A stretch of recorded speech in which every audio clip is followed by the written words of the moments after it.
Formation, football manifest.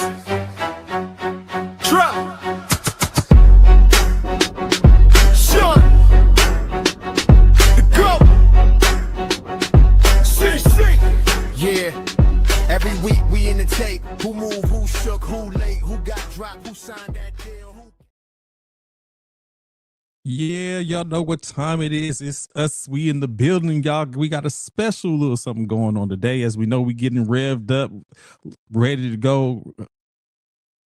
Engines are rolling. We getting ready to get it in. So today, like I said, we got a little something special going on today.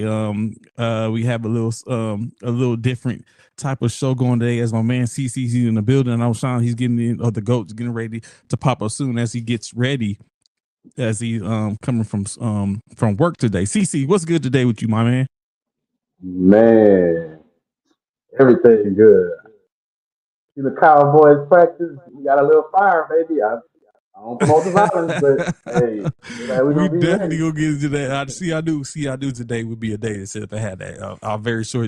I figured that you would feel a little happier about some of the moves in which the Cowboys is making. But like I said, we have a little different type of well, no, it's the same type of show. We just have a special guest today. Of course, if y'all seen any of the stuff that we put out today, we have a special guest today from out here in Texas, San Antonio.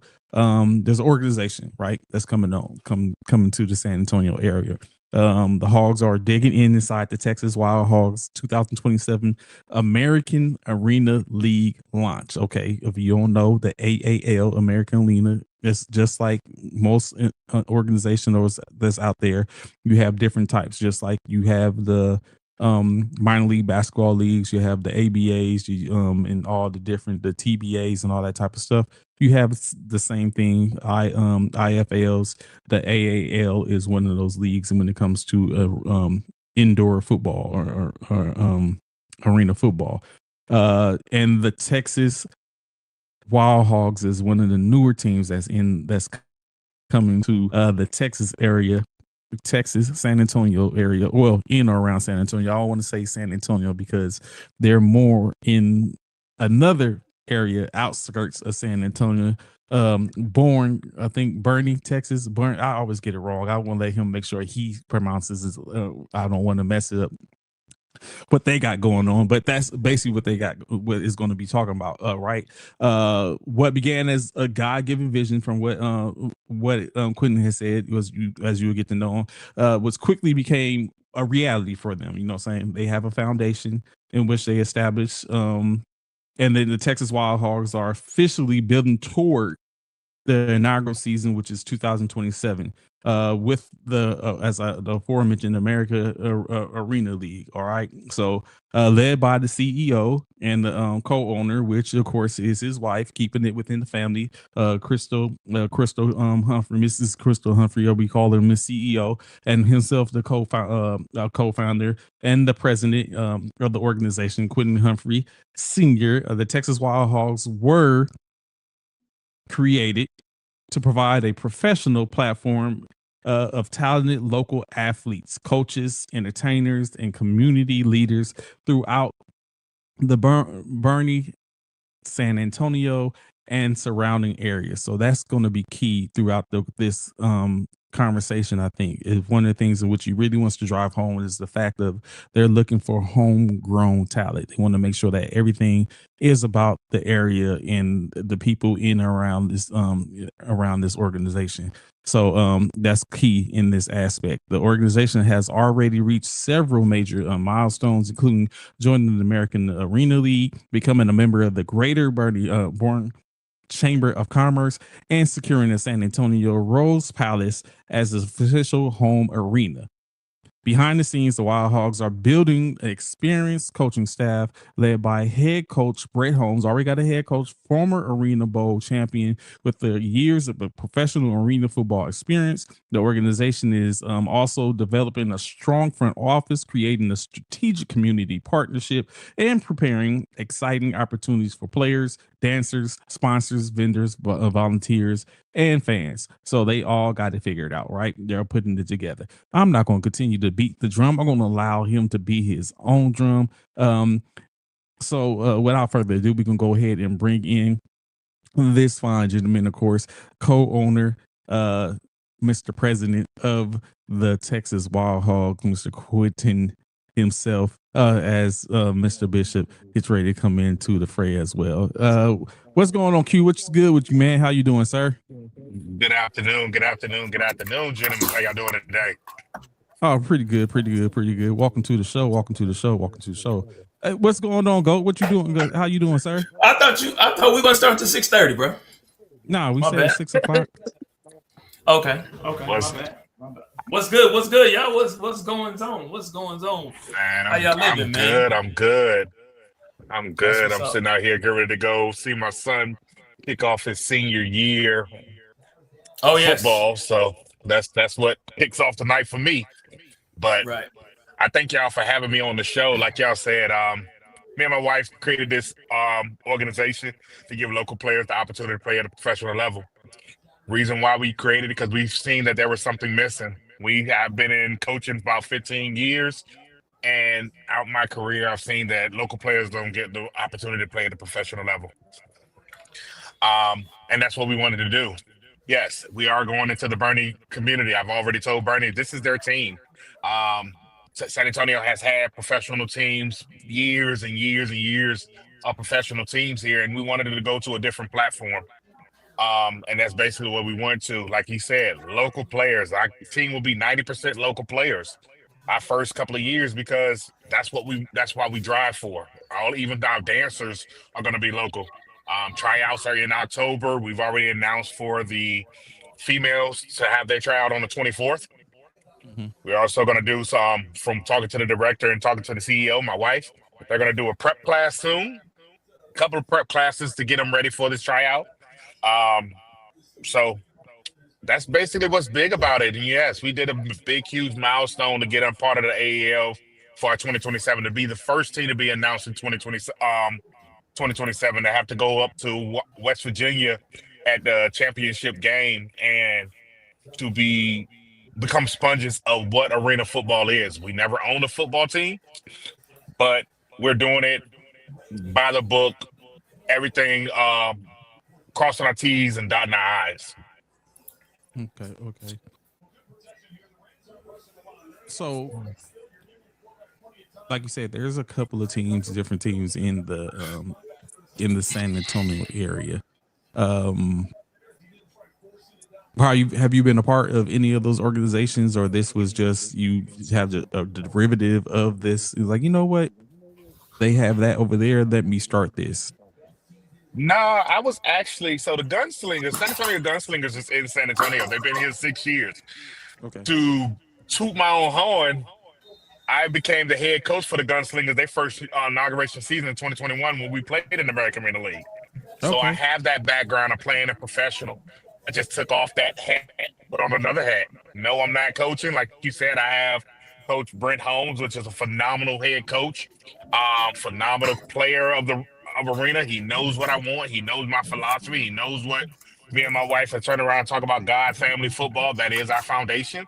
And as we continue to build this, we're going to always continue to say God, family, football, because if it wasn't for God, we wouldn't walk in a lot of doors and we wouldn't be doing this today. Okay. So what is synonymous with us and stuff on this show? We've always asked a couple of questions. So one of the first questions I'll be first to ask you, and which is probably going to get the juices flowing, is like, Quinton.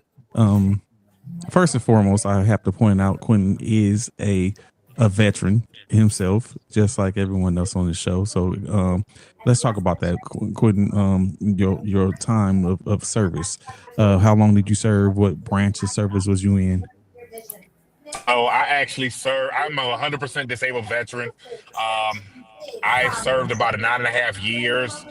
I started out living in Virginia, leaving Virginia, and I basically went from Korea to Iraq. I was in the Army all the way, loved it, was a big, huge brotherhood. Was my family away from my family. So I tell people all the time, also, if anybody look at our logo, That's the reason why we did the Texas Wild Hogs, and we put a military hat on the because we've looked at it as I've been away from my family for about I've been in Texas 16 years, and I know how it felt when I left my family in '04 to go in the military. Veterans have to leave their family. Active duty members have to leave their family every single year. My nephew just left to go in the Marines 2 days ago, having to leave his family. Never left his family before. So I know how it feels to actually leave your family and have to travel and fight for a country that you love. So it's funny that you asked that. Why a wild hog of all things when you made Hey, so the wild hog? my wife has a crazy, crazy story for this one. So my wife, when we lived in the neighborhood, it was Sad City. Our ring system kept going off, kept going off, kept going off, kept going off. And my wife would go on the camera and she walked downstairs and open the door, and it's a big, huge, probably 120-pound wild hog in our yard. My wife, trying to be brave, tries to open the door. Instead of thinking he's going to run to her, he runs off. Throughout the weeks, we started to hear on camera on all this about everybody kept asking about a wild hog. So that's basically how it came about. You know, we were going on so many different names. As we started coming in and started putting this together, my wife was like, when it comes to a wild hog, the community came involved. And that's what we wanted. We wanted something that said the community can get involved. It doesn't have anything violent about it. Doesn't have anything that basically kids can't replicate. That's what we wanted. So I got a question for you, Quinton. Quick thing. So what are you as CEO or co-owner president of the Wild Hogs? What are you most looking forward to as this upcoming season, your inaugural season, your first season, a part of this league? What are you looking forward to the most with this upcoming season coming along? What I'm looking forward to getting to the finish line, because most people wouldn't think we could have did this. So I'm waiting to get to 2027. I'm waiting to walk through, have guys to run on the field for that first inauguration game. I'm waiting to have all of our partnerships and our sponsors get everything that we have offered. I'm not gonna say promise. I'm gonna say offered, because the reason why I didn't say promise is because everything that I have in our partnership deck, everything we have in our sponsor packages, it's actually deliverable. Okay, and so for you, as the president of the Wild Hogs, what is considered, or what would you feel, and you as your wife as the CEO, what would y'all consider a successful first season? What we consider a full, you said successful first season? Yes, sir. Playing all 5 games and making the championship back to San Antonio, to the Rose Palace. That's enough, to be honest with you. It's actually to see the smiles on each one of those players' faces. It's actually to say that we completed something, that we did something, to be able to look at all of our fans, like the youth that's going to come in after, and look up and say, hey, I want to play a real ball, to see the smiles on their face on every game. And when we end this season, we have everybody, the city, family members, say, hey, well done. Okay. I like it, man. I like it. I'm looking forward to it. My question would be about your tryouts. Like I saw a post. Y'all were having tryouts. So you still having tryouts? Tryouts still going on? What we doing? So we have a tryout. So the first tryouts coming out is the house is the young ladies. The reason why we did that is because my inboxes, Facebook, my coaches' inboxes are going crazy right now. And I don't want to put out something, say, Change it. So we're trying to finish up contract. We're trying to get into the great facility we're going to use. I promise you, so we'll be our first tryout.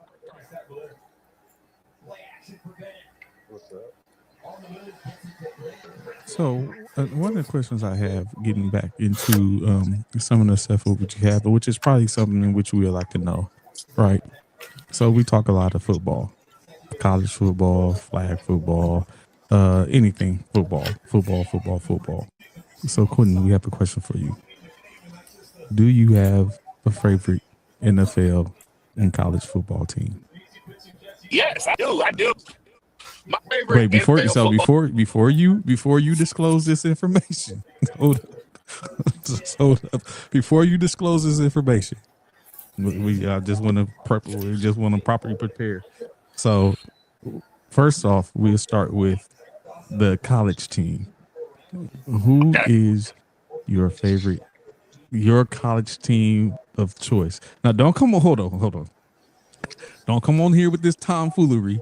Like, don't be like these two dudes. It'd be a SEC team, because I already got some bones to pick today about the SEC. The SEC ain't won a national championship since Bethesda, but yet here they are with 9 teams in the top 25, and hardest conference. And the Big Ten has been the most dominant conference in the NCAA in the last since the college football series has began, but yet that's a lie. Doesn't get the respect. So don't come in here with that SEC talk. But I digress.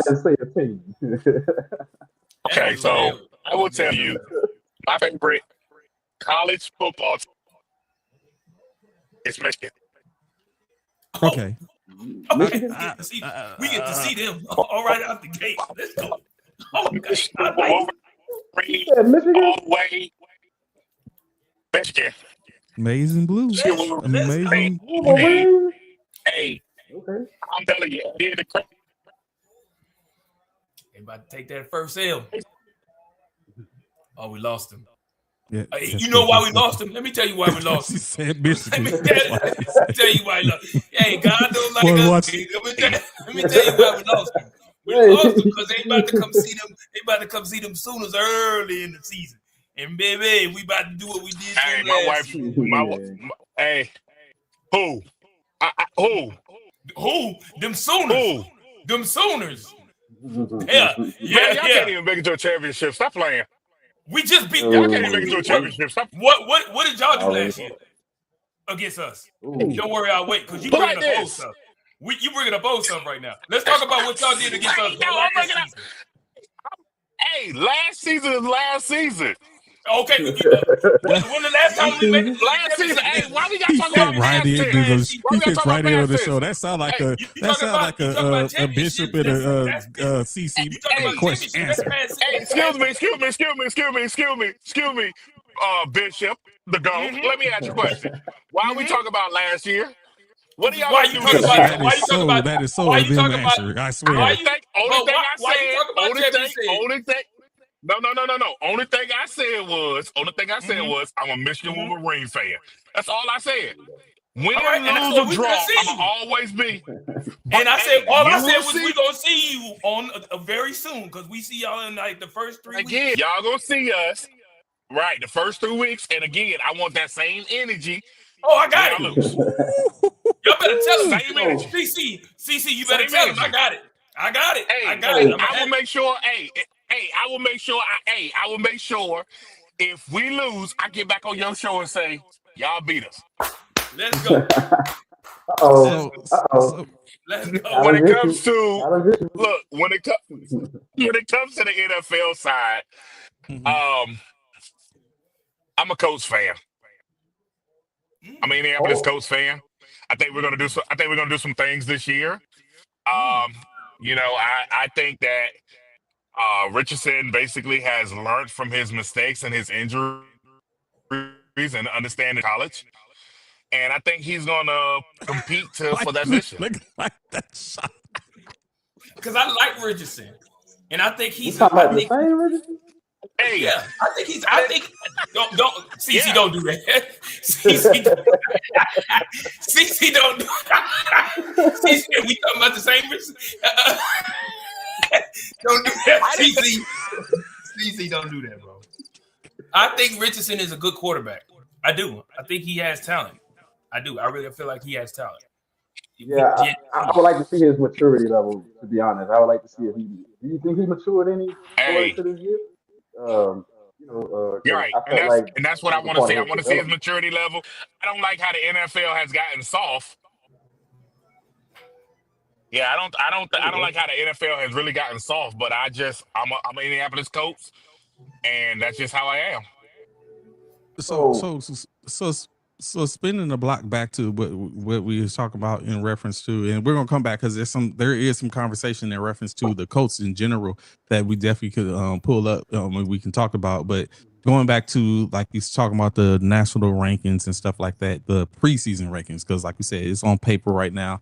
Ohio State, Oregon, Georgia, Notre Dame, for whatever reason, continues to. I mean, is there anything we can say about Notre Dame? Like they wasn't a slouch last year, rightfully so. Are they in top position I at would number never 4? give Notre Dame no type of props or no type of anything I, into I would, being that they are not in any type of conference. I will never give them any prop. but the reason why they do is because they're not in any type of conference. And the thing about it is that they have a phenomenal program. Now they might not basically be the top dog that you will point out, but they literally have a phenomenal program, and you know, guys go there to get better, not just basically. I think their vision is not always to win a championship; it's to actually make players better. Make players better. And then Texas Right? Put a lot of rounds up players on in the number 5. NFL too, right? But even with that So being my said, question, go ahead, CC. Oh, well, real quick, so, CC, so my, real quick. What just because of go what he ahead. just said. In regards to that, do y'all also feel the same way? Okay, I understand to make players better, but isn't it the main goal is to make it to the big leagues? Aren't you? Well, we know only what 5%, 3%, 5%, something like that make it into the league. It's actually stereotype that it's only a 1% chance that you make it to the league. Right, a stereotype. I agree. And the crazy part about it is, if you don't make it past the first 4 rounds, then everybody else that actually gets called after the 4th round, it's only going there to basically sit a slot. And that's what people don't understand. That's the reason why we push to what we push when it comes to the Texas Wild Hog is we know that only 1% goes to the league. Right. And that's the reason why a lot of players lose that passion. That's the reason why a lot of players get in trouble. That's why a lot of players go into semi-pro. Because the fact is, no one opens that door and say, hey, go this direction. You got the UFL, you got the CFL, you got the XFL. I mean, you got the XFL. You got all these leagues that are there, but are they really going to be looking for? They rather go out there. The XFL rather go out there and look for the 55th player, but he's about 30-some years old, has already played in the NFL, instead of just looking for one of these guys that's just getting out of college. Yeah. I agree with Quinton as well in regards to I feel like Notre Dame is there only because they're not in the conference. I truly believe that, because if you put Notre Dame in any one of those conferences, I don't think they'd be the powerhouse team or program that people put them on. They put them on a pedestal because they're not in the conference. The way the ACC been down the last few years, I think they would have a chance to make it. It's funny because you say that, CC, because when you look at it with the next, like I said, number 5 is Texas, and then the next 5 after that is Indiana. Do they get that respect? I mean, not to say nothing about Singeti if he can bring that back, but I mean, because like I was listening today, and it's like no one knew who Mendoza was, and Mendoza came and tore the scene up and basically took Indiana to an undefeated season and a Heisman Trophy and as well. ACC Miami is number 7, which is number 6 and number 7 is basically last year's CFP champions. Texas A&M comes in at number 8, and number 9 is Ole Miss without Lane Kiffin, and then number 10 is Sean, and like you said, the GOAT's OU, in which today Venables signed a 6-year contract in which I don't know. See, okay, you answered my question without me getting ready to answer it. You don't agree with that 6-year contract? Nope.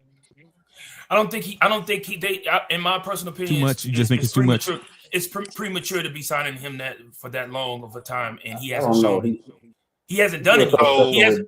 He hasn't done anything. Defensively. He's doing something special defensively. But that's all he's doing. As a coach, though, I get that. I totally understand what you're saying. Defensively, he's doing a job. He's not the defensive coordinator. He's the head coach. Offensively, he's the head coach. He's not a defense. He's not the defensive coordinator. He's the head coach. You can have your defensive line, but if you can't put points on the board, it don't matter. And I don't feel like he deserves a 6-year contract just off of being great on defense. That's not all around coaching. My question would be this right here. And like I said, I don't really follow, but how many players have they actually gotten drafted in the last 3 years? What do you mean, like drafted from his to the NFL? From his program? Oh, we've got a few. We've got a few for the past 3 years. Well, the thing is the thing, Quinton. The thing about it is because of which I don't like, is the transfer portal. And because of the transfer portals, all these guys going from different schools and stuff like that, you can't really say who went to where and all of that because of certain things. Because if you look at it, Caleb was there. Who else was there? Mixon. But Mixon been in for a while. But you can. You can because I can tell you right now, every program that you go through. Mm-hmm. They take credit if you make it to the NFL because guess what? They feel like they had a hand on you. So that's the reason I say the reason why he signed that 6-year contract, because how many players have he actually, even if they didn't leave the program from his school, how many players actually went to his school, was under his philosophy, and got put into the NFL? 12 players. You got to look at that. It's 12 players, so it gets to that point of, dude, he knows something to get them there. Now, no. The one thing about it is, and I agree with you, Goat, I don't like the portal because it's called selfish football. That part. Agreed. Players are not going to school. Players are not going to school to get that degree or to make their team better. Or to be loyal. Or loyal. It's who can give me that bigger paycheck. Right. So what about this restraining order thing where they just allow 5 players to go from the NFL back to college? Like, that's gonna help me a lot. The reason why I say that it's gonna help us a lot in the arena football world, because I said it to my commissioner today. A lot of players want to go back to college. Now, a lot of players, if they're in the foundation, like I use one for example. Shedeur Sanders. A lot of people didn't. He went back and get his degree. You know what I'm saying?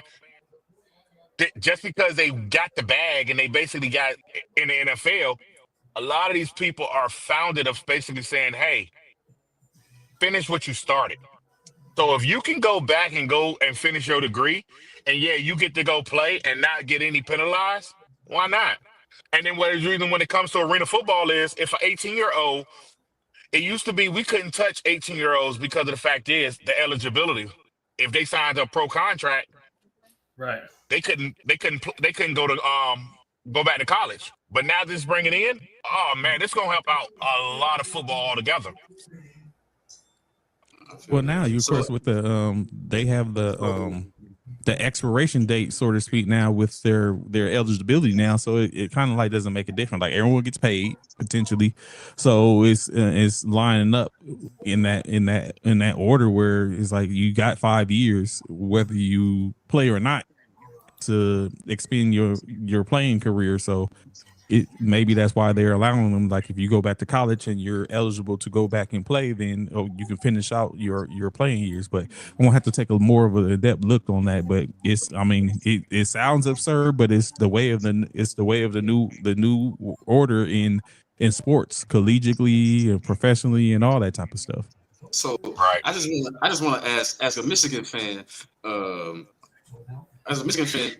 you miss the Michigan Notre Dame rivalry at all?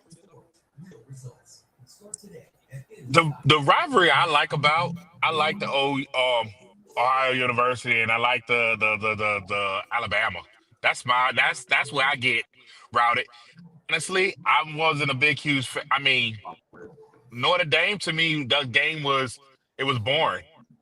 And that's just as a coach looking at it. I don't like boring football. I like to basically know that you got them underdogs that think they're going to put a willy to you and come into your house and get beat and miss the championship a couple of years, and then they win one, and then they feel like they're kings. You know what I'm saying? Go. But other than that, I put like this, and like I tell people all the time, it really don't matter who we play. As long as we basically go out there and give 110%. And to answer your question, AP, USC is number 15. Don't try to play a correction, number 14. Don't try to play us. We're ranked. Don't get it twisted. We're third. We're considered third in the Big Ten, which is probably the more dominant in the dominant conference in the college football. Regardless of what they try to say about the SEC, they try to pull. You already know you were Oregon fan. Big Ten is not the most dominant. Stop it. Quit. What you say? Go. God know the truth. God knows the truth. Yeah, the Big Ten is not most dominant. It is definitely still the SEC, without question. Yeah, I mean, I will have to agree with the GOAT on that one. I think the SEC is the most dominant one. Even though I feel like their schedule is like soft sometimes. The SEC, we beat up on each other. And we have the top one. Speaking of just on my team, we have the hardest schedule of all the teams in the top 25 this season. OU has the hardest schedule. So what do you think your record gonna be at the end of the year? We'll probably be. I don't know. Are y'all double digits? Oh yeah, we definitely double digits. We ain't what? Are we double digits? What? Man, fact. What time was this at? 6:30. You said double digit. We play Michigan. We play Texas. Are we double digits? Are you serious? Oh, hey, double digits. OU schedule. Yeah, they play Bernie High, Bourne High at the beginning. They got UTEP. They got UTEP. They got Michigan, number 16 Michigan, week 2. Hold on. They got New Mexico. Okay. They got number 3 Georgia. Thank you. Oh, they got a gauntlet. I'll give them. They got thank you. They got read it out loud. Georgia. I was waiting for you when you got to the thick of things. Read it out loud. Yeah, keep going. Yeah, this might is have like some this is like in the USC beginning. schedule at the end of the year. They got number 3 Georgia. You wish. Wait till I read you USC schedule at the end of the year. They got UTEP. They got Michigan 16 Michigan. They got New Mexico. They got number 3 Georgia, number 5 Texas. Then they got Kentucky, Mississippi State, South Carolina, Florida.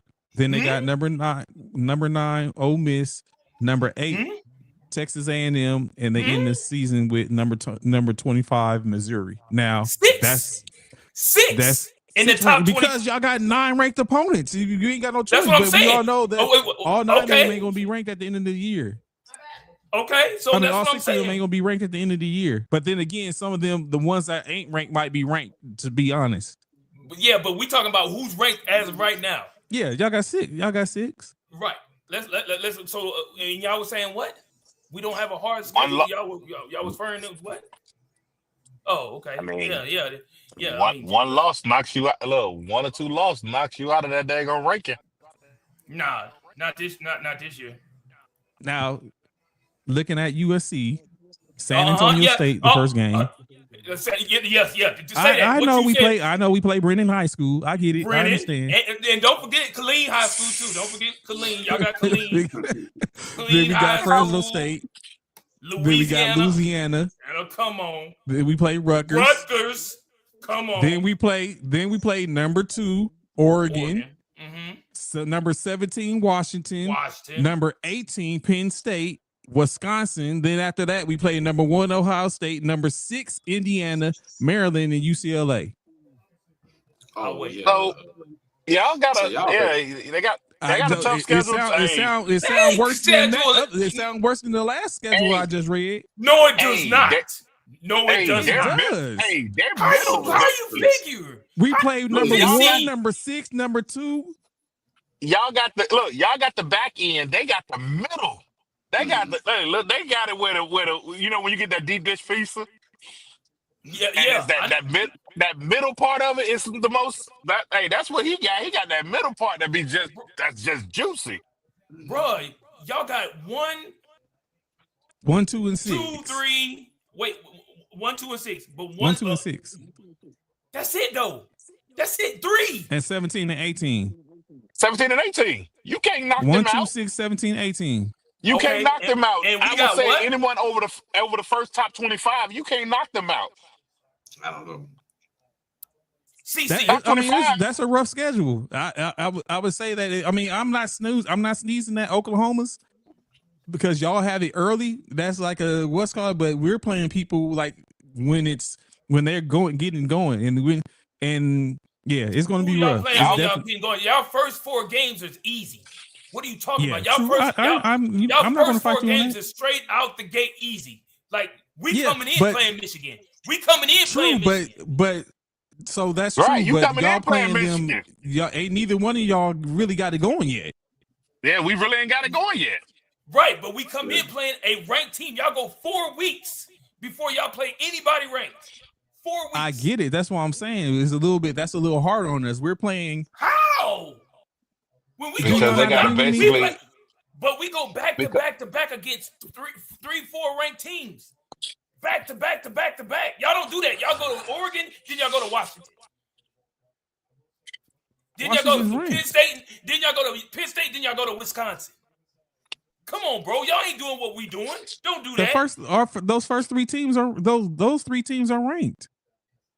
There's Where's only Washington? Where's Washington? If it wasn't for Wisconsin, we would play all ranked teams back to back. But I'm saying y'all only got 3, and then you go to Wisconsin, and then Ohio State, then Indiana, and Maryland and UCLA. Man, I want to see how this conversation gonna happen middle of the season, and then at the end of the season when people turn around and talk about what happened on this game. They've already said where you start is gonna be where you finish. Yes, so Trey, my question is based off that schedule. Do y'all think USC got a shot to make the playoffs? Yes. You think the Trojans got a shot? Because we're not because I don't foresee us losing all those games. We're not going to lose all those 5 games. All 5. Y'all might not lose, but you think so? How many games? Okay, so the question was asked to me. CC, the better question is, what is you predict y'all record to be? We're not double digit. We can't be double digit. So how y'all gonna make the play? So y'all gonna make the playoffs not being double digit? Because what's going to put us in is the strength of schedule. We look at what we just played, where we're playing. So the only thing that's going to save us, because this is like the same thing we had last year, right?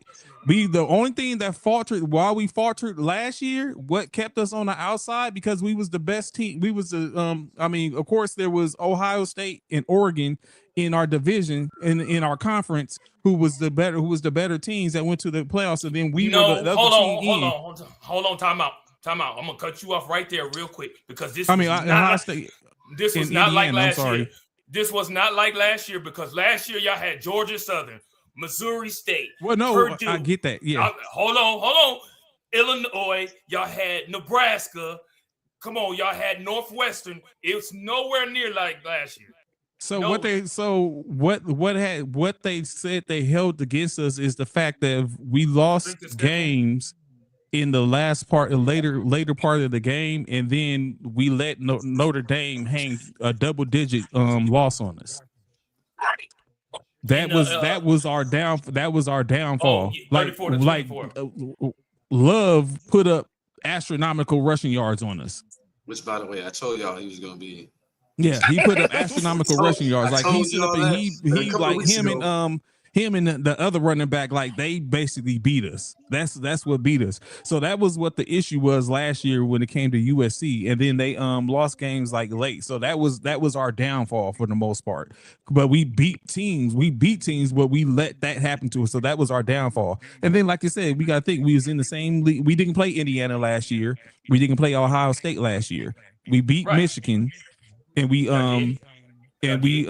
but we lost to But and we beat but y'all Nebraska. beat all. But y'all, Nebraska wasn't ranked. Y'all beat teams that No, yeah. y'all beat teams that y'all was supposed to beat. Y'all didn't really beat nobody that y'all wasn't supposed to beat. There was no team that y'all beat last year that y'all wasn't supposed to beat. The only team, matter of fact, y'all beat everybody. If we would have beat Notre Dame or kept it close with Notre Dame, then we would have that would have been an good. upset. Yeah, But that would have been an upset. Yeah, we got upset, and then Notre Dame put that double digit on us. And then y'all allowed TCU to beat y'all in the Alamo Bowl. Unranked. Yeah, I was at that game. Yeah, brothers. But hey, football is gonna be exciting this year. It's gonna be exciting this year. It's very exciting. Absolutely. So to move and like we even get to Texas, but we're gonna say that because I would ask you this, CC. Manning, thumbs up or down for this year? I was just about to say, man, hopefully this year arch or hit that arc. You know what I'm saying? Hit the apex of the arc or something, man. Hopefully he get it together. Because my season is going to be heavily up on how he performs mostly. You can't have bad games against teams like Texas State or whoever we was playing, and he was playing like garbage last year. So hopefully he'll switch that around. But we have to wait and see on that. We have to see that he develop anymore. We have to see, his instincts in the pocket and stuff. Man, can he move? We know he can run the rock, but man, can you put the ball on the money and can you lead the team to a meaningful win? And as far as Texas, man, it seems like Georgia got our number. So if we can stay away from Georgia, I think we can have a good chance. So you better stay away from just Georgia too. You better stay away from just Georgia too. Man, we're not worried about them Sooners. We got them Sooners number. We can beat them. We beat them with Arch. You know what I'm saying? I want to real quick tap into what Quinton was just talking about, right? So one of the things in which I seen earlier in reference to the Colts, he said the Colts was his squad, and he brought up, interestingly enough, he brought up Richardson as opposed to bringing up Daniel Jones, in which Daniel Jones is on a short list, or actually is a pretty extensive list. It's 10 players, and Daniel Jones is one of the players that is looked at as being on the list for comeback player of the year. And in which all y'all said something about Quinn Richardson. Do y'all actually think Richardson is going to get some burn? You think he gets opportunity? Yeah, I do. I think he, like I said, if they don't basically use that young man, I would say release him. But I think for a fact, I think he's proven himself. I listened to him when he talked on his last post from the preseason game. And, he has matured. He's matured, and he's basically ready to get behind that line. And then Keenan Allen, I see is now a wide receiver for the Indianapolis Colts. Yeah. How did you feel about that? Yeah, how do you feel about? I was about to ask you the same thing. Hey, I love when we bring in pieces that we needed. I love the fact that how our GM and our front office work. And again, I won't knock none of my players until I actually see them, them play. Yeah. They perform, you know what I'm saying? I mean, Dallas Cowboy just got the oldest D lineman picked up, and let's see Von Miller. what he does. He went to Von Miller. Miller. I'm just like, bro, need to retire. He looked at his picture. He looked like me. He saw what you call. He saw what's his name? Aaron Donald come out. He said, if Aaron can do it, I can do it too. So basically, I'm just like this, man. I just want my guys to stay healthy. And I want them to basically compete. I know I will basically say when it comes down to it, I would never go up here and say my team would get to the Super Bowl the first year. But I feel like they are a championship organization that is going to develop to a playoff run. Roger. Yeah. So my last question about those coaches would be, with the passing of Irsay and his kids taking over, ownership seems to be more in the forefront and getting more publicity now. You think that's a good thing or a bad thing for the Colts? I'll switch you.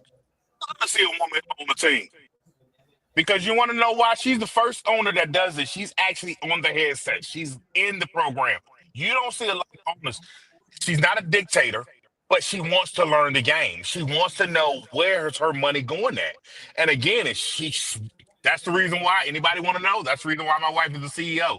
Because my wife didn't know arena football. So when she stepped into this position, she knows business. And she's not about foolishness. She's not about basically, you're not going to come up here and be somebody that's just going to run over us. And she said that all the time. And I just feel like that's what she is. People don't give women in charge that respect. And I've always been to the fact that I grew up with a bunch of women and seeing my grandma and my mother and all of them do the things that they did, that's the reason why I am. I'm an equal opportunity type of person. Okay. Love that. Yeah, I asked that question because I'm a Dallas Cowboy fan, and I see how our owner always dominates. Our owner is probably the most, he gets the most publicity. So I just wanted to know how you felt about it. Honestly, I feel like no one's going to compete like Jerry Jones. He's basically when he took over that ownership, he said, if I'm going to do it, I'm going to actually have my hands in it. I'm not going to own. I'm not going to get a GM. I'm not going to do this. And again, with me, I am the president. I'm the co-owner. I'm the GM. Gotcha. Love that. So let's play some Bills right quick, and then we'll be right back with more. Of course, CC, I want to bring up. You just talked about you and the Cowboys. I got some questions for you, CC. We'll be right back. Every veteran carries unseen weight, but brotherhood means you never carry it alone. One brother stands strong, but together, we build a legacy that never breaks. Be a brick with Cyro Phi Military Fraternity. Visit our website and connect us on Instagram and Facebook.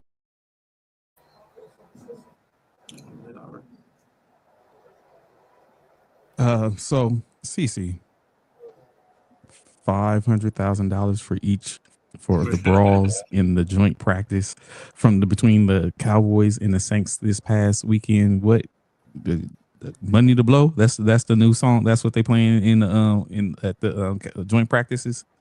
I'm just gonna say I'm not, like I said, I don't condone the violent part, but at least we showing some fire out there. Like we might have a better season than we had last year. We might come with something this year that you already getting that scrappy out the gate.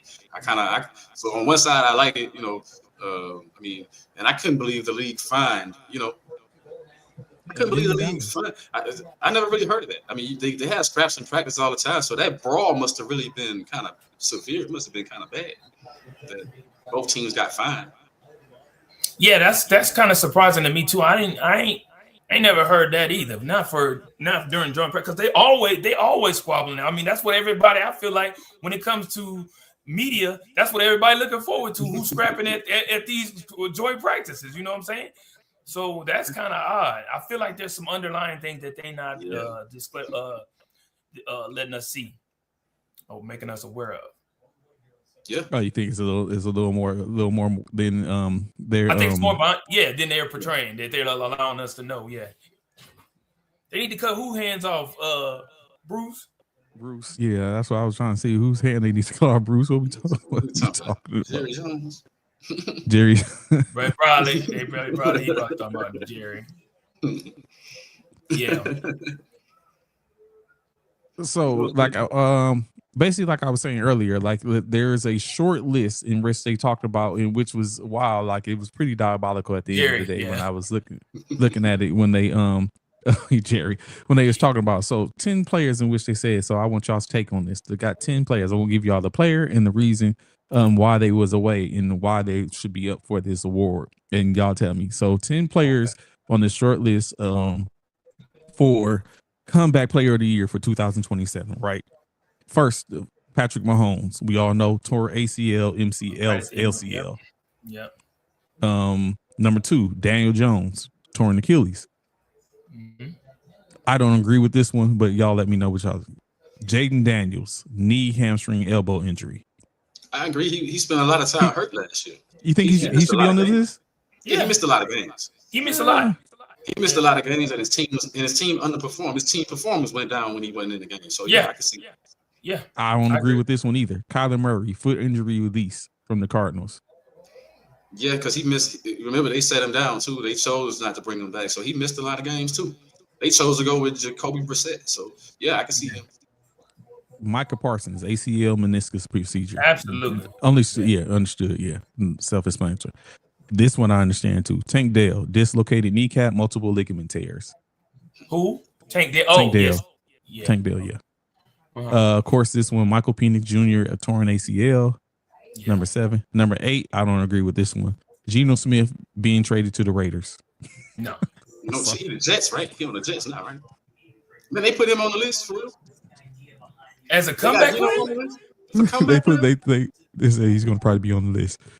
Comeback player. I was going to say, because his year was that. He did have an awful year last year, but their whole Raider organization had an awful year. What's the criteria for What is the criteria for comeback player? And not to mention that if he gets on this list and comes back, he's gonna be this should be noticed that he'll be on the short work. Joe Burrow. Yeah. Joe Burrow won it twice. Chad Pennington won it twice. But I don't foresee. Yeah, that's wild. Who was number 10? Number 9. We on number 9. Number 9, Fred Warner, broken and dislocated ankle. We know defense don't get a lot of props. So. And this one is another one I don't agree with. Tua Tagovailoa released by the Dolphins. No, comeback player. Hell no. Man, hey, I try to tell y'all that dude is garbage. Did y'all see his first preseason game? Right, before he came out of college, I told y'all Tua was trash. I said that in the get-go. Tua was trash. I told y'all that. Game?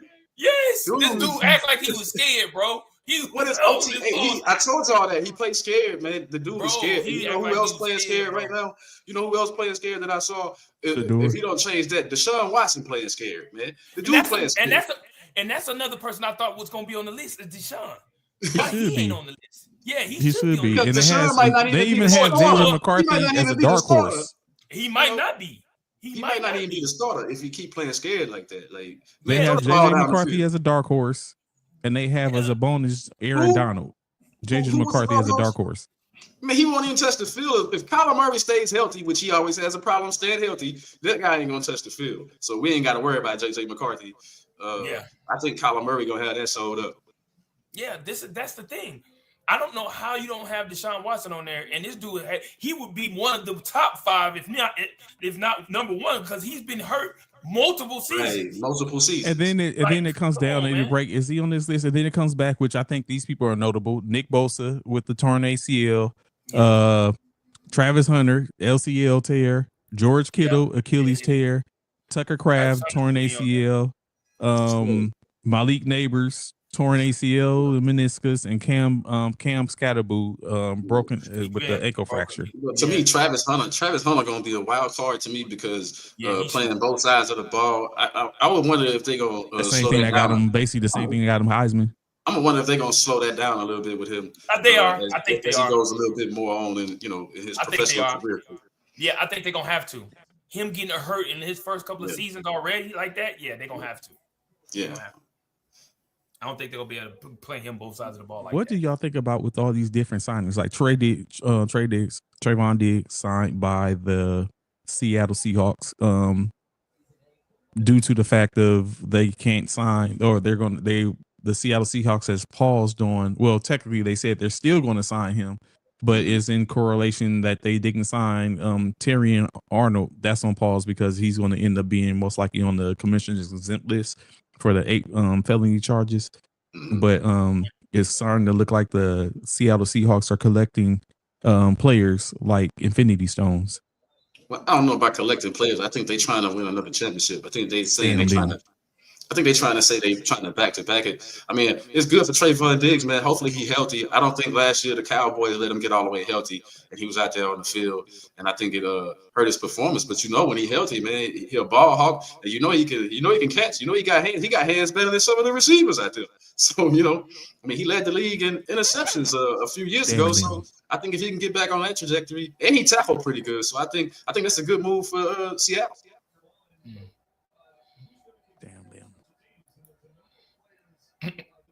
I'm not trying to hear that. Look, I'm not trying to hear that. I'm not trying to hear that. Hey, you gotta hear it. Yeah, you do, because it is what it is. Hey, here's a funny thing. You look at I'm very sure it's probably not going to be funny to me, but I'm listening. Yeah, but if you look at the NFC West, I hear the saxophones already. No, Darnold, Stafford, hey, champions already. When is this guy? What's your guy name? When is he gonna put his name on that list? When is your quarterback gonna put his name on that list? He been trying. When is he gonna? He done tried 3 times. When is he gonna do it though? Well, you remember, that ain't his quarterback. You know that ain't his quarterback anyway. You talking about Purdy? Yeah, Brock Purdy. When is he gonna put his name on that list? But CC, don't act like you don't know. That is my quarterback. But you know that was not his quarterback. You know he was not riding for Brock Purdy. Remember that. Remember, I was the one that said that. I'm not even a 49ers fan, and I was the one saying that is my quarterback. So that was not. There we go. I already know where Bishop's going with that one. Yeah, exactly. You already know. He was not his quarterback, bro. I was gonna say the initials TL, man. Yes. Trey Lance.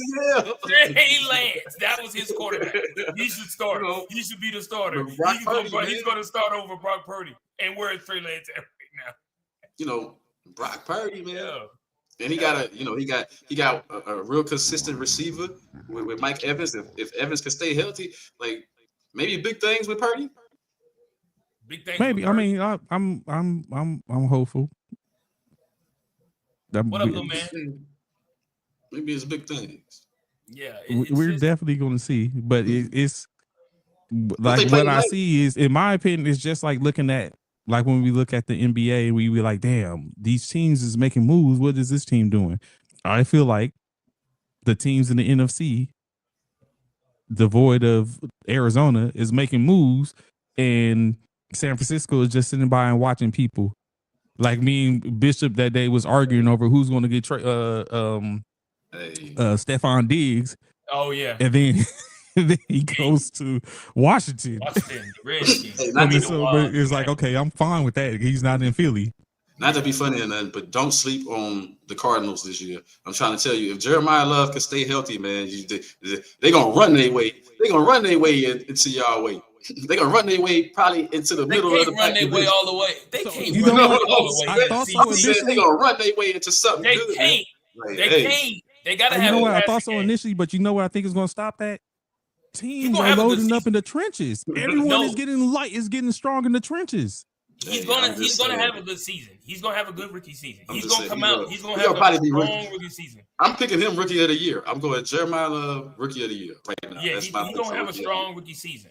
He's definitely gonna. I think everyone is getting strong in the trenches on both sides of the ball, and so it's really going to be a battle of the trenches. Especially Dallas. Like I know we talk about laugh and joke and talk about Von Miller and all that type of stuff, but Von Miller, you just sit up and take a look at, like, Von Miller had 9 sacks alone last year, and that was more than what the Cowboys had as a team. So I mean, if he can produce that, that's gonna be problematic for teams. So I mean, again, like I said, it's already going to be, already said that I think the NFC East is going to be a problem for the conference in general. The two teams I'm really looking at, because I saw some football, like, man, they look like they're going to be tough. The two teams I'm really looking at, I'm looking at the Cardinals because I think they, like I said, I think they're going to run their way in. They're going to have the rookie of the year.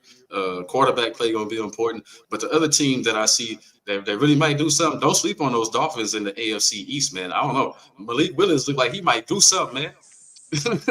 I'm just saying, Malik Willis, don't sleep on that guy. That guy getting his chance to start, like getting his chance to really start and put something. Yeah, don't sleep on the Dolphins. I'm not sleeping on the Dolphins. Oh, well, I'm not sleeping on Malik Willis. I'll put it like that. The Dolphins got to show me something.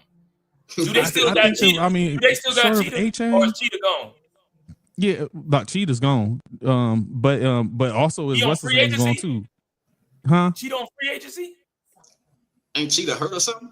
Yeah, no, he's a free agent too, though. But he hurt though, right? Oh, ain't nobody picked him up? Okay. Nah, he's because he's injured. But Waddle's gone too. Waddle's in Denver. I don't think you need Miami gonna be something. Yeah, I think they what Miami got. And that's what I was about to say. Miami doesn't have receivers. What do they have? I don't know. I'm watching young guys making one-hand catches. I'm watching guys. Malik look like if he can move in that pocket like that, man, he look like he gonna make him a receiver, man. Like, you know, like some of the best ones, they don't need a top receiver. Like, you know what I mean? Like some of the best ones don't need top receivers. Think about that. Hold on, CC, you say that. Name a Super Bowl that didn't have a top receiver. Hey, I can name several Patriots. How many other Patriots with Super Bowls you want me to name? Because they never won one with Randy Moss. And that was their best receiver, but they won with Deion Branch. They won with some.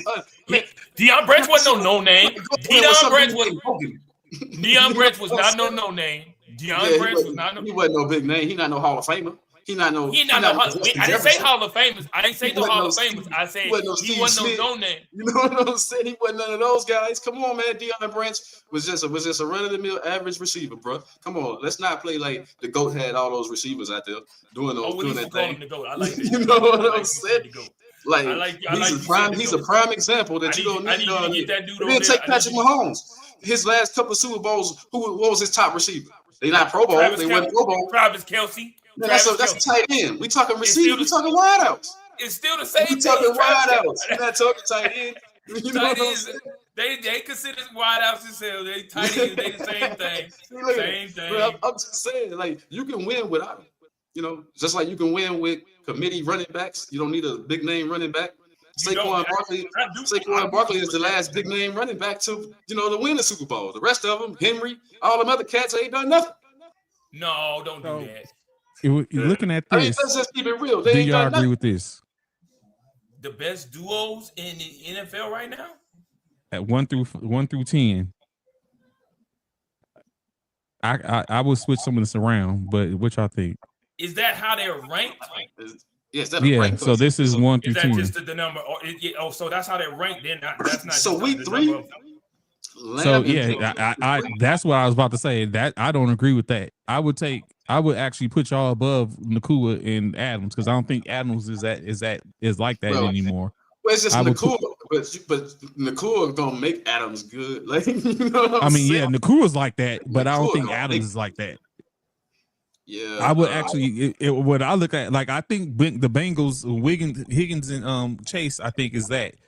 I would take 3 and make them 2. I would push the Rams down, and then I would probably let it rock from there. I can sit up and see that. Actually, I think Pittsburgh might be better than Brown and Dobbs. I think they have some proving to do. Yeah, and I think what Nakua and Adams are, I think that's what Njigba and Shaheed are. Hell no. I don't see nothing wrong with that. You leave it like this? Yeah, I leave it like this. I don't see nothing wrong with that.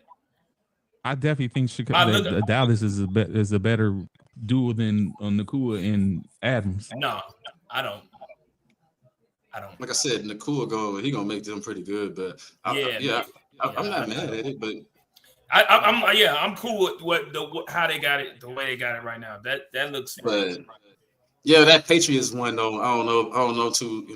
I'm not gonna get into that. But we gotta see that. That's premature right there. That's premature. We'll see. We gotta see that. We gotta see that. That's true. I agree with that. The Patriot one is definitely one you got to take a look at.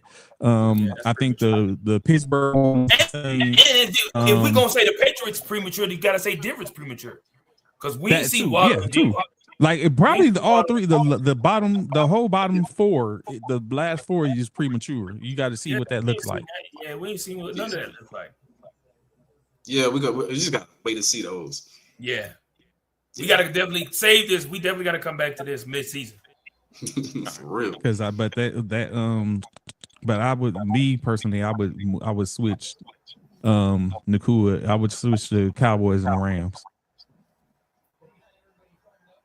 The top three is definitely without question. Yeah, I can agree that we pretty good, but we're gonna have to see, man. It's all gonna come down to the quarterback play too for each one of those duos. For each one. Each freaking one. New England is too high. Agreed, Anthony. We don't know. It's premature. I don't think it's where it is. But Dobbs can get off. So I guess like you said, we'll have to see. But again, it's like CC said. All them receivers can get off. Can they get off with the quarterback they have currently? Can that quarterback share because the we're gonna wealth see was that a fluke or what was really good? Yeah, because everybody's riding high on what's his name in New England right now, especially now that they got AJ Brown. Mm-hmm. They riding high on the quarterback in New England. What's his name? In New England, Drake May. Drake May, thank you. Yeah, Drake May, man. I'm high on Drake May myself. I think Drake May. He didn't show it in the postseason last year. Okay. I was about to say that postseason, but he had a good regular season. It's nerves. First time in the playoffs. It's nerves. Like they all go through that. Got it. Going back, I seen the conversation with Lane Johnson on Barkley, and his words are, "We see Saquon Barkley. We're going to see Saquon Barkley from 2 years ago." That's who. That's the running back. I hope we do. I hope we do. I hope we do. In that division, I hope we don't. With that new offensive coordinator, I hope we do. I do. Hey, Saquon, stay asleep. Stay asleep this year. Stay asleep. No, wake your ass up. Wake your ass up. Stay asleep. I need him to wake up. Stay asleep, buddy. Saquon, I need him to. I need him to wake up, bro. Because we definitely didn't get the production we needed out of him last year.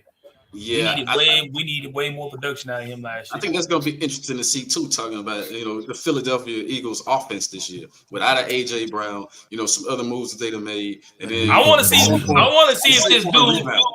I want to see if this dude's guy over here, where he at over there. I want to see if this dude Makai Lemon is what he's all cracked up to be. Because this is about to be a truth, huh?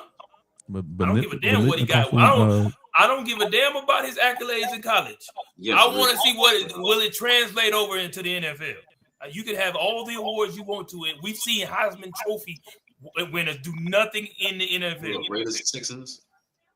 I want to see him. You be talking so highly of these USC wide receivers. CC, remember what he was talking about? Who you about to say? Wait, I'm about to say. Because I can name some wide receivers, USC wide receivers that definitely put in work. So who are you about to say? Remember, CC, he was about to. Remember, this is what I'm about to say. Remember when he was saying USC is wide receiver wide receiver U? They are. Remember that? Oh, we gonna see. We gonna see. I mean, right now they don't hold that decision. They were. I say, okay, so that was more 90s, early 2000s. Thank you.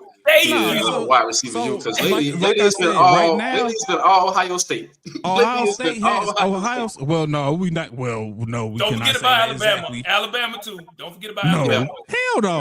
What? Devontae Smith. They had some. He's a Heisman winner, and look what he's doing in the NFL. He's the Devontae. Right.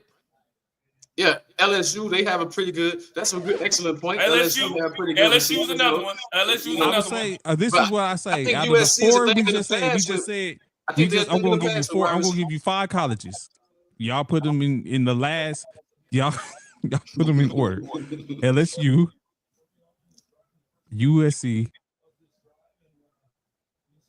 Ohio State,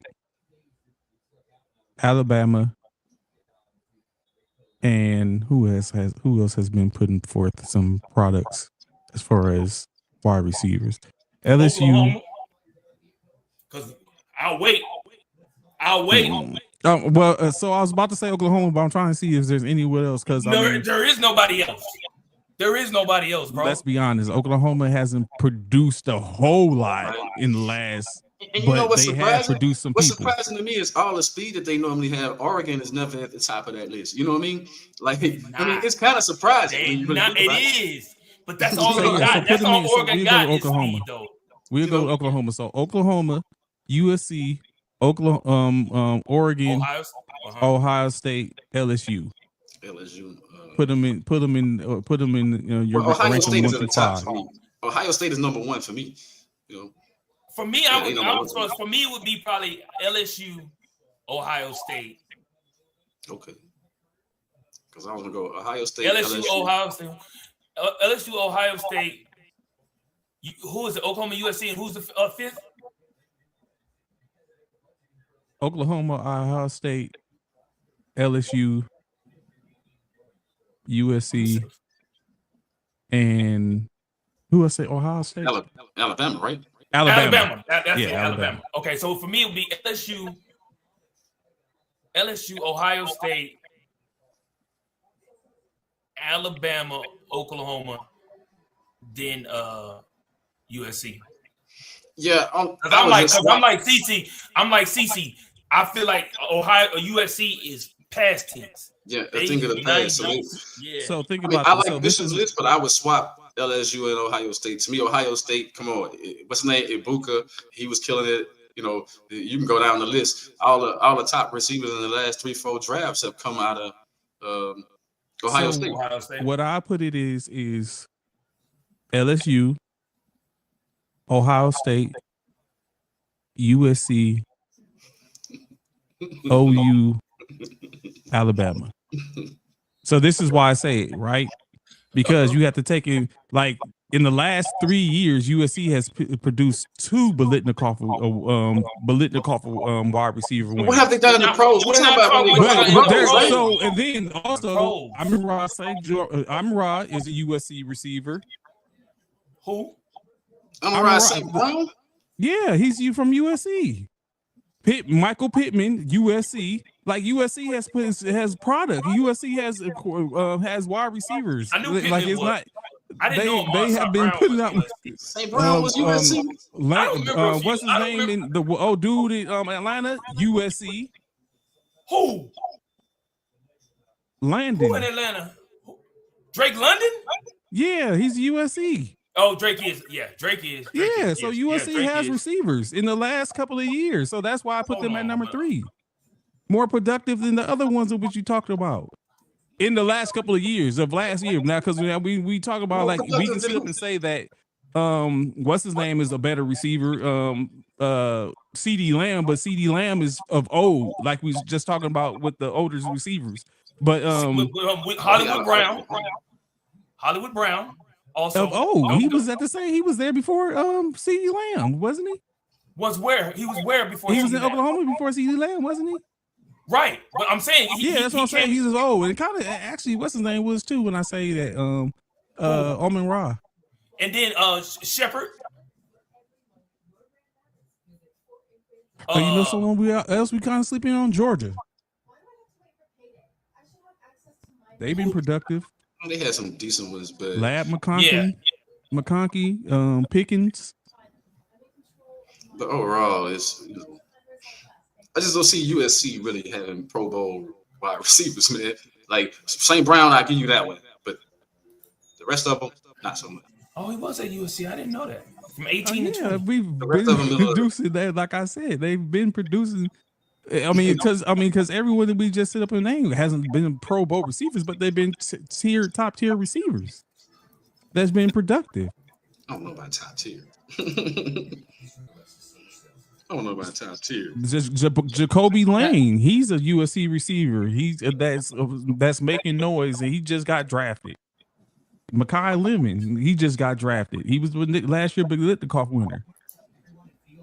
Yeah. Oh, and Marvin Mims. We had Marvin Mims that came out of Oklahoma. But I'm tripping because some of these names that Bishop mentioned, man, I ain't seen them play. Where does this Shepherd play? Who does he play for? I don't know. I don't think he's playing. I was gonna say, who is Shepherd? It's Sterling. Who is Mims? Who does Mims play for? The Broncos. I was like, he plays for the Broncos. He plays for the Broncos. But he got to earn his name. He plays for the Broncos. He plays for the Broncos. No, when he played for the Broncos, don't do that. What you not? Don't do that.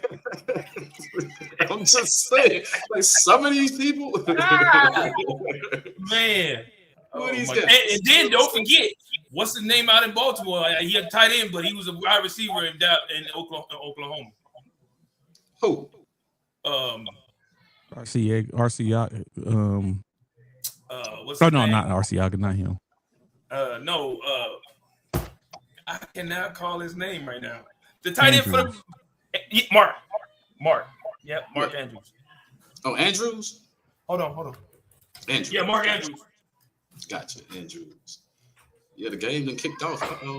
Yeah, I'm just looking at them now. But yeah, so that definitely, like I said, LSU. I look at LSU has, in my opinion, has been a little more dominant in that aspect, and then Ohio State. But then, yeah, definitely, like I said, when you look at it, like, because even all the LSU receivers, ain't none of them been Pro Bowl receivers, but they was dominant with them because the majority of them have been injured and haven't even made it to where they could have been the Pro Bowl, but their numbers might have been Pro Bowl at the time, but they've been dominant. So they was putting up numbers where it's like, okay, you can see it. The same thing with the Ohio State receivers. And then, so that's why I look at it like, saying these people have been putting up numbers to where they was good. But yeah, but the other ones, like the later that this was like, nah, not so much. Their names, everyone has names in which the players have been productive, but they might not be Pro Bowl, but they've been productive for their organizations. Yeah, I saw OBJ get the standing ovation when he entered the game, and we entered that preseason game. I saw the Giants fans, I saw them give him a standing ovation. But likely play for the Giants now too. Yeah, he's not on the Ravens no more. That's why I wasn't thinking likely. I was thinking, like it's got to be somebody else because likely play for the Giants now.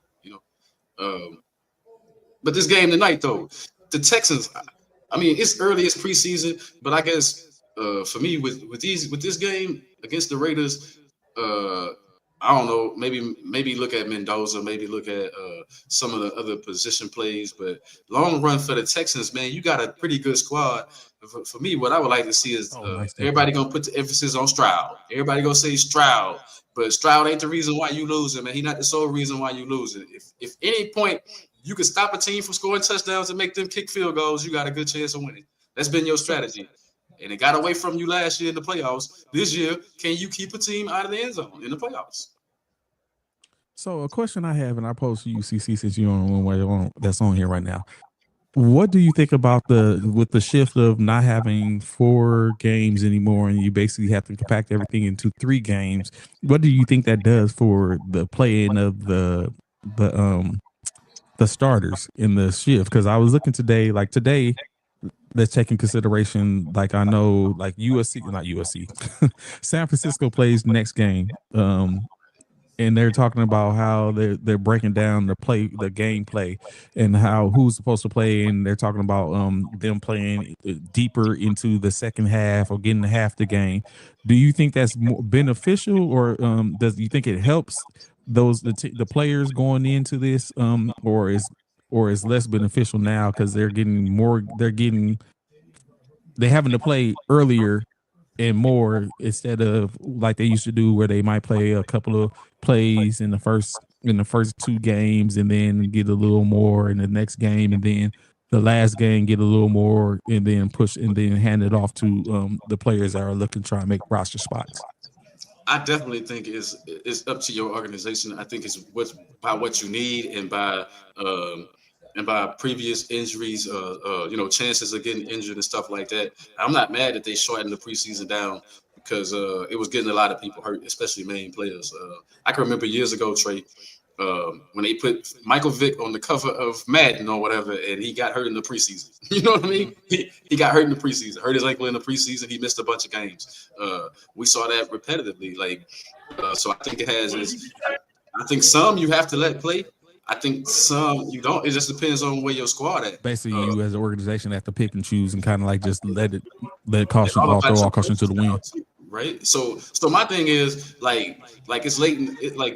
It's going into the second preseason game, and only one team really ain't named the starting quarterback. And that's the Cleveland Browns. Everybody else pretty much just picked the starter.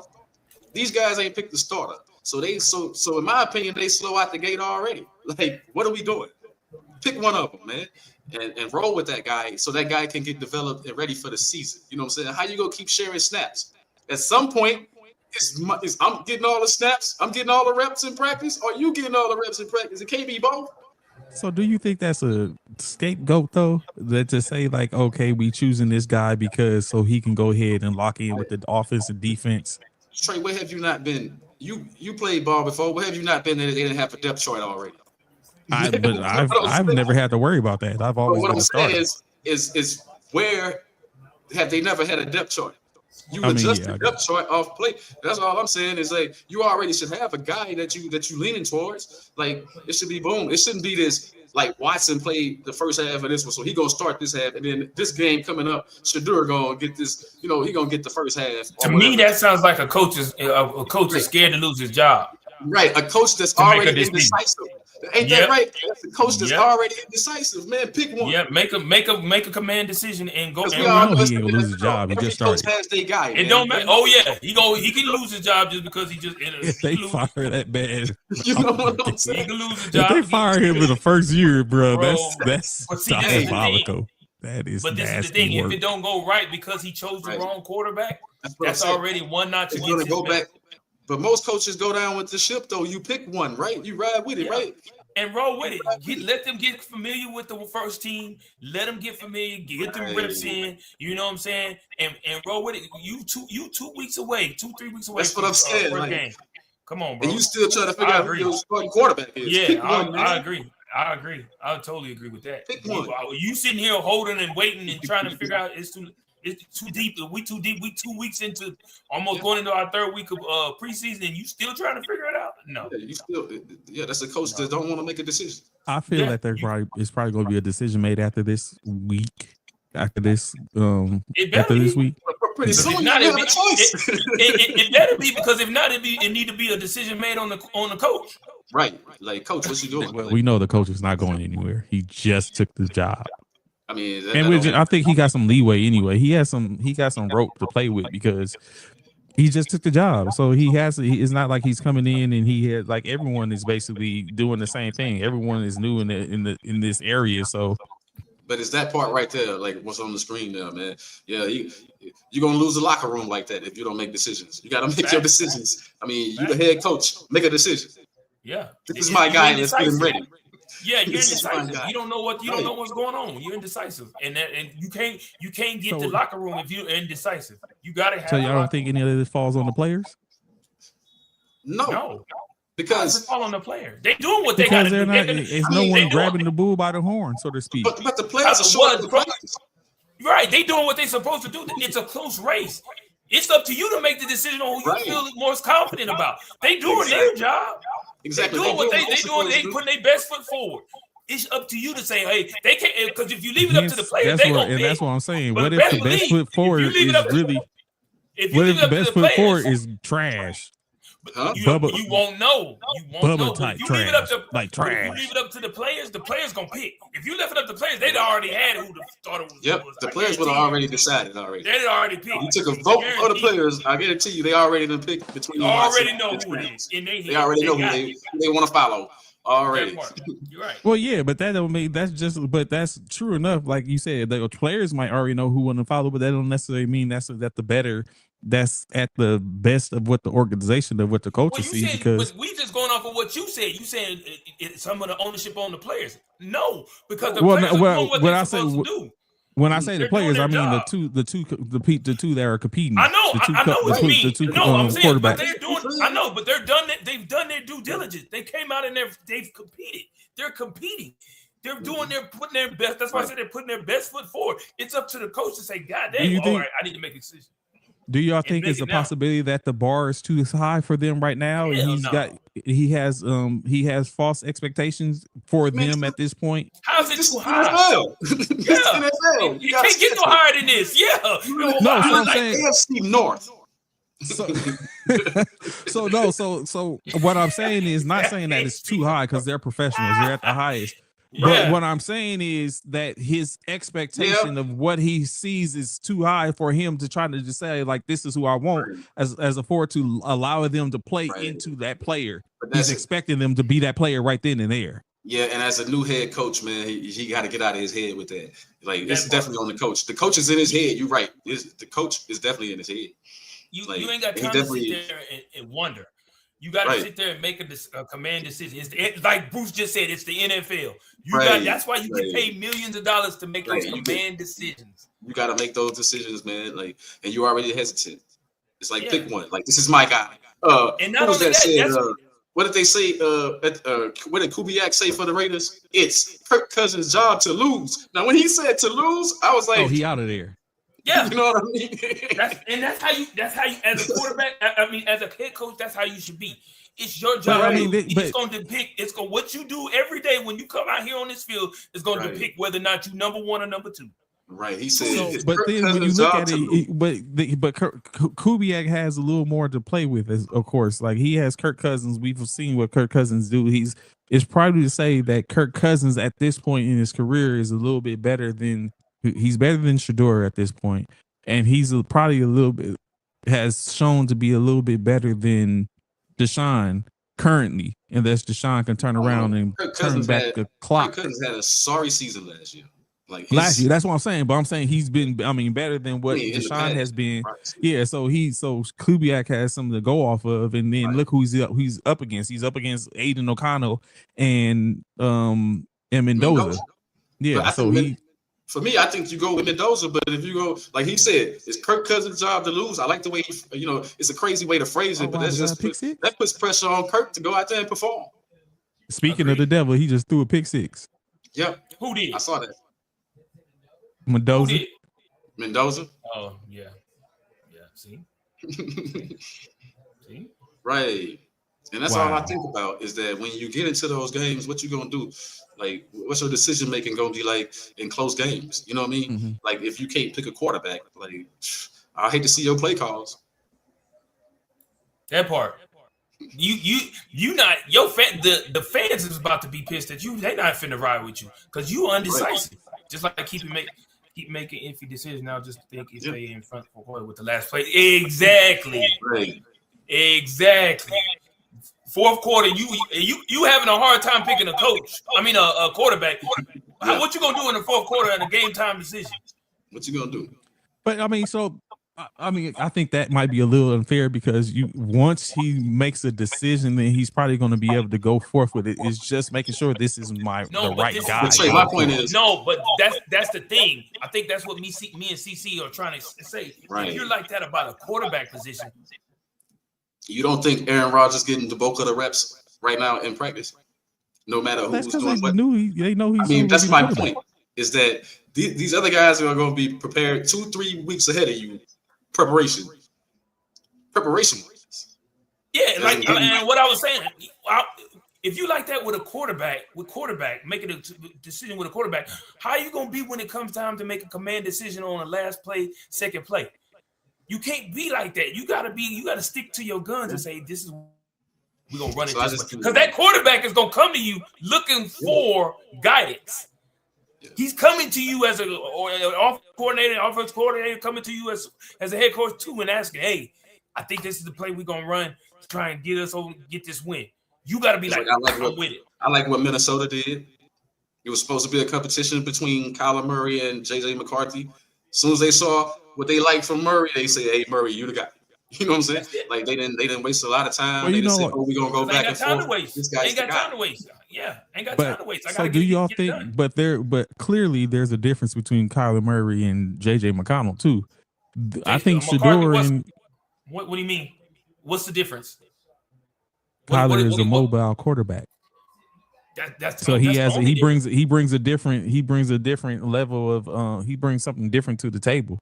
So there's a night and day. I think Deshaun and Shedeur are similar, are kind of somewhat similar. Deshaun is a more mobile because Shedeur cannot run. He's not a mobile quarterback. But he can get out the pocket though. So can JJ compared McCarthy. to JJ. No, they're about the same. They're about the same. When you really look at it, they're about the same. Shedeur is not there for speed. Shedeur is not speed. But the difference that I saw, like watching Cleveland last weekend, he's not his daddy. He's damn so not his daddy. Watching Cleveland last weekend, what I saw a Deshaun Watson.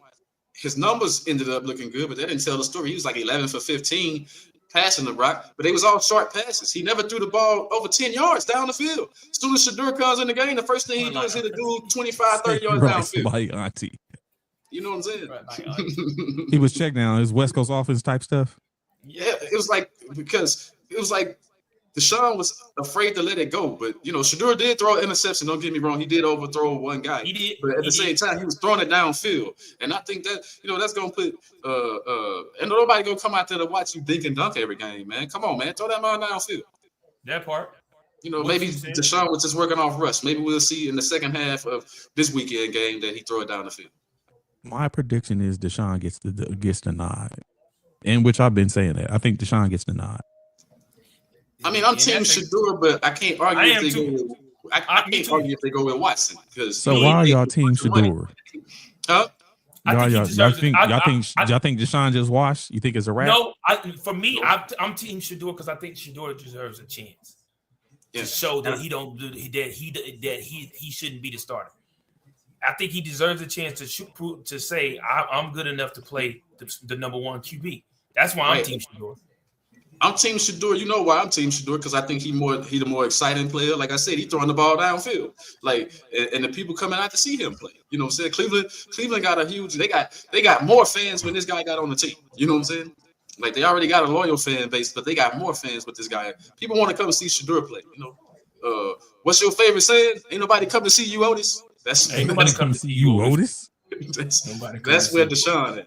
Like. I need to get that sound bite. Ain't no one come to see you, Otis. Unless he get those dubs, start getting dubs, and then that'll change. Yeah, winning. If it was me, I would let, especially come to last season, or not even probably the last. I'd probably say this week in this second preseason game, I let Shedeur do the first half, and I let Deshaun do the second half.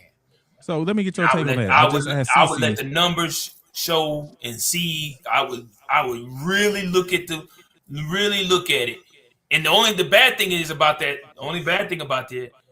whoever I would put first or second, 9 times out of 10, you're playing against the second team defense. You're not playing against the first team defense. So I might just put Deshaun in one drive, one series, and then put Shedeur in the second series. But this is the way they're doing it, though. Exactly, Bruce. They doing it where Shedeur is going to start the first half of this game. You know what I'm saying? And then, is it? Are they doing it like that? Yeah, because they did it last week. It was Deshaun started the first half, and Shedeur came in the second half. Now they're doing the reverse. Oh, okay. And I like that. I like that. That's, and then after this, because I asked CC, you should be able to give me something. I asked CC this question, and while you was off for the second. What do you think about of course, with the less games, with the one game less, and there's 3 games? What do you think about? Do you think it's a benefit or is a hindrance when now they have to kind of like shift how they do the playing of the players because you have one less game and you can't do like the 2 games, and let the starters get a little burn here, you kind of like push them further in, then and then you let the players play based off what you just said. Let them play one game. You get a little more burn here, flip flop. Do you think it's a benefit or a hindrance? I think I don't think it really one game. I don't think is a huge difference in my opinion, especially when it comes to preseason, because we all know Rade went down to 3 games from 4 because of the simple fact, the injuries that were happening and stuff like that. So I don't think one game makes a major difference. I still feel like because when it's all said and done, if you really think about it, they're still getting a so-called 4th preseason because of what? These joint practices. Yeah, it's the same thing. You got to see what's going on in the joint practices. I get it, but you still got officials out there and everything at joint practice. It's a game, but it's just not televised and none of that. And I think that's sharpening the sword. I do agree with that. It's the same. Yeah, it's the same thing. When it's all said and done, it's really the same thing. You're still getting those benefits from my fans. But it's still the same thing. I just feel like you don't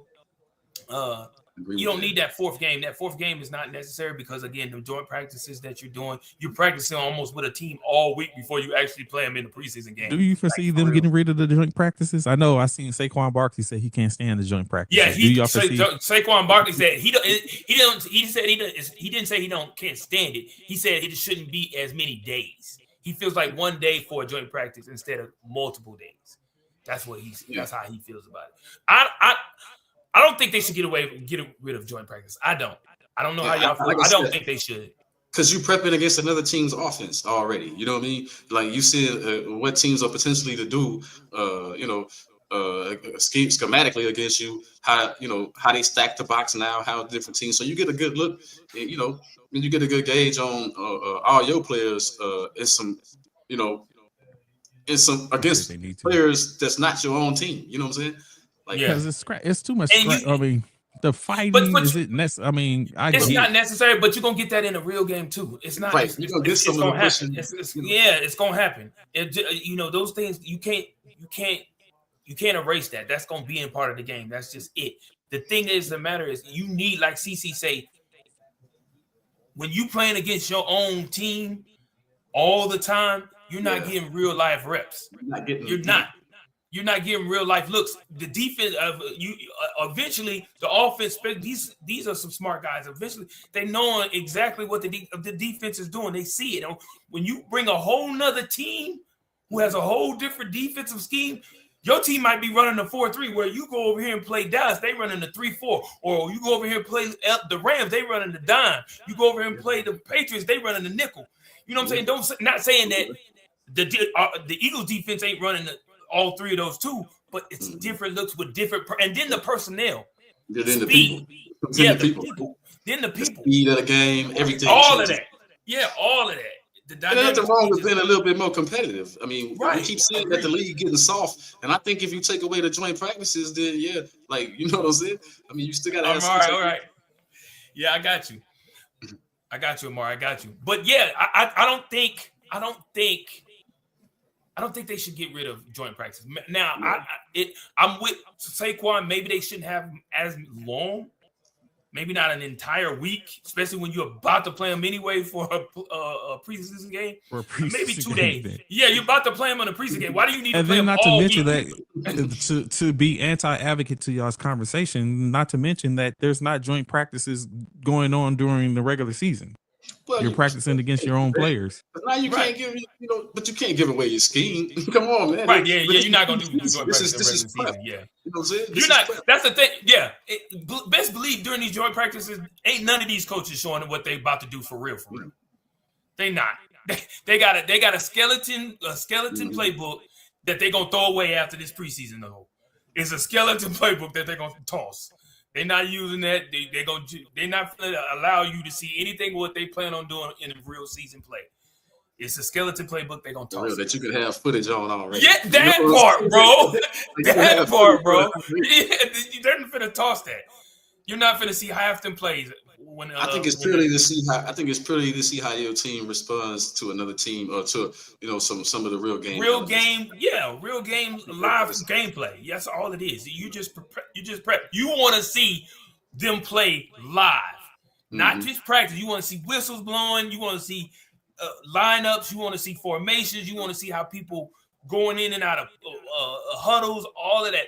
All that stuff you worked on in practice. You want to see a game game time. You know that one lineman that can't stop false starting because he's scared of the guy across from him.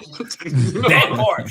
Yeah, when he's been lined up against his own teammate all week, but now he got another dude he ain't seen in I don't know when, or it's a new dude. Yeah. Especially speaking of which, when you got a lineman who are veteran who are about to go up against a rookie. Let's see what that rookie about to do. Can that rookie psych out that veteran, or can that veteran psych out that rookie? Because what was that guy? I forgot. He was for the Chiefs though. He played for the Chiefs. That lineman, he was awful. I can't remember his name right now. Yeah, I know what you're talking about. Yeah. That's just, and that's the things you look for as a coach. You want to see these things. Get headed when he yeah, those are the things you want to see, and that's why I don't think joint practices. I don't think any coach will ever go away of not wanting joint practices. Yeah, I don't just think to evaluate your squad. Yeah, just to evaluate. Yep, just to evaluate your squad. Mm-hmm. So we definitely it's revving up. We in a couple of weeks, it's getting closer. Fantasy football is very sure is being drafted or is getting drafted. Drafts is happening. I was gonna ask y'all, what y'all think about a Wednesday night football game? Wednesday night. Do they have a Wednesday night game? First game of the year is Wednesday. Yeah, this is the first game of the year because they in Australia. Oh, because of where they at. Oh, okay. Oh, yeah. Wednesday for us, but it's probably Thursday for them in Australia. Yeah, it's gonna be a Wednesday night. It's gonna be a Wednesday night for us. San Francisco and in Los Angeles. Any day I can get football, let go. I'm with it. Let go. I'm happy for that. That means we should have football Wednesday, Thursday, and Saturday and Sunday. I don't give a damn. Friday, Saturday, Sunday. I got college on Friday, Saturday, and Sunday. College on Friday and Saturday, and then shit. Yeah, that's football. That's 5 days of football right there. If we get a Wednesday game, because there's a Thursday college game, Friday college game, Saturday college game. Thursday NFL game, for the next Sunday couple of NFL months. game, Monday NFL game. Boy, that's 5 days of football. Let it go. I'm with it. Let's go. Yeah, it's going to be a whole lot of football. Yeah, I'm with that. Let's get it. I know the players probably don't like that shit, but the players probably don't like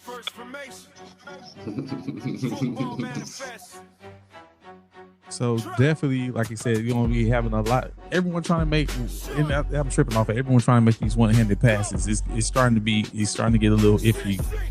Everyone trying to make these one-handed passes. Some catches.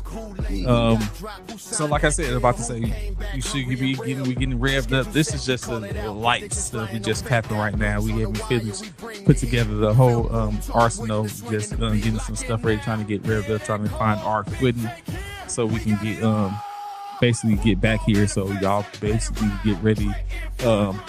Definitely try to tap in with us. I know, like I said, tap in. Set the notifications so that way when we go live, y'all there. I know we're gonna probably shift to Sundays, depending what our schedule is, if we're coaching or whatever like that. Maybe a Monday here and there, or maybe a Thursday, depending on what the schedules are. But I know definitely usually we show up on the Sunday morning and get it cracking nice and early. So we'll be out the country for the first week. For the first week we'll be out the country, so you probably won't. CC gotta hold it down for us. Hold it down, CC. That's rough. Doing it on your own is rough, bro. Oh my gosh, dude, that's the time. You can bring somebody on with it. That is rough. Oh, CC did his own show because that is rough, bro. Yeah. CC done did it by herself. I've done it by myself. That is a rough thing. That 20 seconds waiting for someone to say something and try and wait for it to just sound like you be talking to yourself. But CC got it. He know what to talk about. CC know what to do. Yeah. Well, you know when you just talk about the upcoming game. That's it. Yeah. You got everybody playing too. Oh yeah, that's right. That's because that's the first week, ain't it? Yeah, everybody playing. Ain't no vibes. Everybody playing. No excuse, baby. No excuse. No excuses. No excuses. I cannot wait. Yeah, no excuses. Let's go. Just as I said it, no excuses. No excuses, baby. All right. So you definitely be Tap it in. As we get ready to go out, hear the entirety of the song.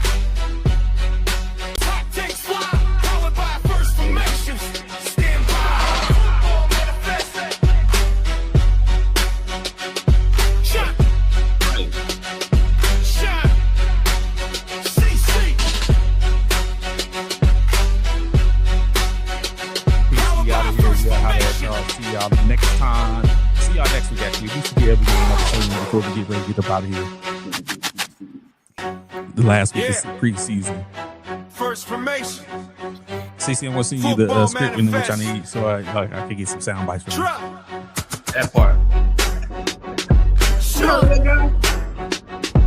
Go. Yeah. Every week we in the tape. Who moved, who shook, who late, who got dropped, who signed that deal, who came back hungry and real.